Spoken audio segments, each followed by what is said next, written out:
इस वीडियो में हमारे पास ये क्वेश्चन है, the roots of the quadratic equation. ये एक क्वाड्रेटिक इक्वेशन है, हमने बताना है कि इसके रूट्स का नेचर क्या है।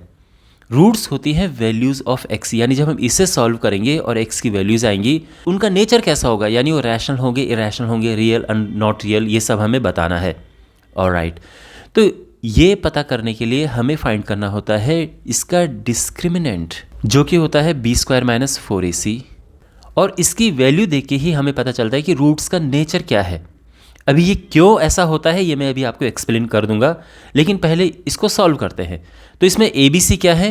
ABC इसके कोफिशिएंट है, तो हम ये लिखेंगे कि गिवन इक्वेशन हमारे पास ये है और इससे हम कंपेयर करेंगे ax² + bx + c, जो कि जनरल इक्वेशन होती है, जनरल क्वाड्रेटिक इक्वेशन। अब यहाँ कंपेयर करके ABC हमें मिल जाएगा।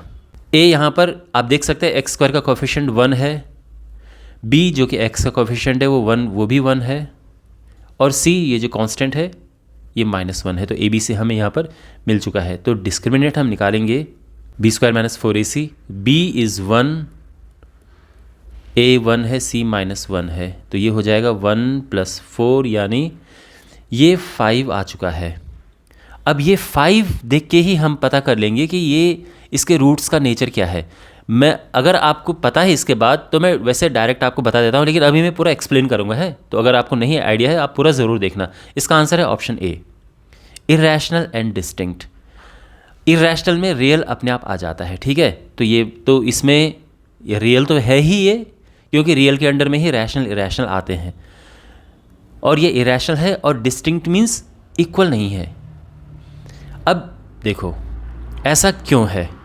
तो जब हमारे पास क्वाड्रेटिक इक्वेशन होती है और हम क्वाड्रेटिक फॉर्मूला से, या जिसको हम श्रीधराचार्य फॉर्मूला भी कहते हैं, जब हम उससे वैल्यू फाइंड करते हैं तो वैल्यूज़ फाइंड करने के लिए हम ये वाला फॉर्मूला अप्लाई करते हैं, है ना, बिल्कुल करते हैं ये।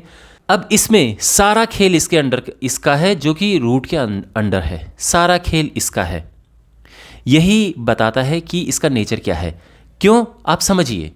अगर हमारे पास रूट के अंडर नेगेटिव है, कोई नेगेटिव में नंबर है, तो आप जानते हैं कि ये होता है नॉट रियल।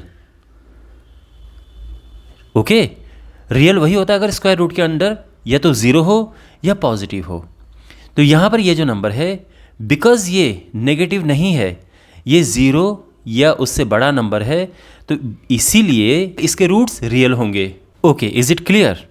अब यहाँ पर ये देखो कि स्क्वायर रूट के अंडर में अगर हमारे पास कोई ऐसा नंबर है जो कि परफेक्ट स्क्वायर है, यानी मान लो कि अगर यहाँ पर b² - 4ac अगर 16 होता तो ये रूट हट जाता ना, और रूट हटने का मतलब है कि वो नंबर रैशनल बन जाता। ओके, लेकिन अगर ये स्क्वायर रूट, अगर ये b² - 4ac जैसे यहाँ पर 5 है, तो ये तो रूट में आ जाएगा हमारा आंसर। रूट में आंसर आने का मतलब है इरैशनल। तो इसीलिए यहाँ पर हम कहेंगे कि बिकॉज इट इज़ नॉट, यानी b² - 4ac परफेक्ट स्क्वायर नहीं है, therefore the roots are irrational. ठीक है, ये भी समझ गए आप। अब तीसरी चीज़ यहाँ पर है b² - 4ac अगर ये 0 होता, अगर ये चीज़ यहाँ पर 0 हो, तो 0 होने से क्या होगा, ये पूरी चीज़ यहाँ से हट जाएगी। ये पूरी चीज़ यहाँ से हटने का मतलब है कि x की एक ही जैसी वैल्यूज़ आएंगी। यानी देखो, x की 2 वैल्यूज़ आनी चाहिए, क्योंकि क्वाड्रेटिक इक्वेशन है, क्वाड्रेटिक इक्वेशन में x की हमेशा 2 वैल्यूज़ होती हैं, पर वो दोनों वैल्यूज़ फिर ये होंगी, दोनों ही सेम होंगी वैल्यूज़। और हम कहेंगे कि इसके इक्वल रूट्स हैं, क्योंकि अगर दोनों ही एक जैसे हैं तो इक्वल रूट्स होंगे ना।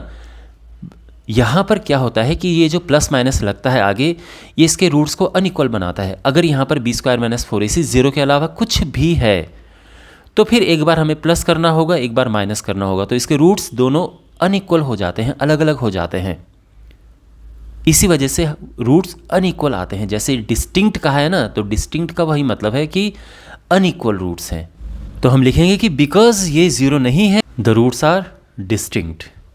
ओके, तो यहाँ पर देखो ऑप्शन में क्या है, इरैशनल एंड डिस्टिंक्ट। इरैशनल के अंडर में रियल अपने आप ही आ जाता है, ठीक है, मैं आपको पहले बता चुका हूँ। तो जो रूट्स हैं वो इरैशनल हैं और डिस्टिंक्ट हैं। ऑलराइट, तो आई होप आपको ये सोल्यूशन अच्छे से समझ आ गया होगा।